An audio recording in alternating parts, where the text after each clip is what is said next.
Nous avons d'abord appris à Maïka à pousser sur la cuisse. Elle pousse sur ma cuisse pour me prévenir de quelque chose.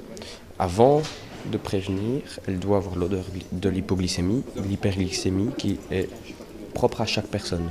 Maïka a appris les bons gestes pour prévenir son maître d'une éventuelle crise, une pratique devenue possible grâce à l'odeur de ses hormones, une odeur que le chien reconnaît grâce à des échantillons préalablement congelés.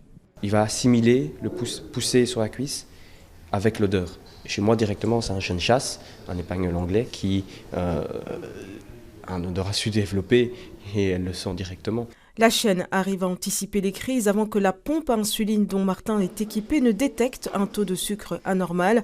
Chaque semaine, Martin doit se rendre dans cet hôpital pour faire le point sur sa maladie. Le patient est plus rassuré et il se décharge un petit peu au niveau du chien puisqu'il va prendre en charge la gestion des hypos.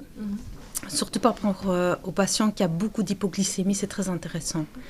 Donc ça permet de prévoir et d'anticiper et d'éviter l'hypo, parce que quand on y est, c'est plus compliqué pour la gérer. L'arrivée de Maïka a relativement changé la manière dont Martin vit avec son diabète. Il a déjà été victime de 2 comas hypoglycémiques. J'ai fait énormément d'hypoglycémie, des hospitalisations, parce que c'était très difficile à gérer avec les injections. Calculer les glucides, le nombre d'insuline qu'on doit mettre, faire tout le temps attention.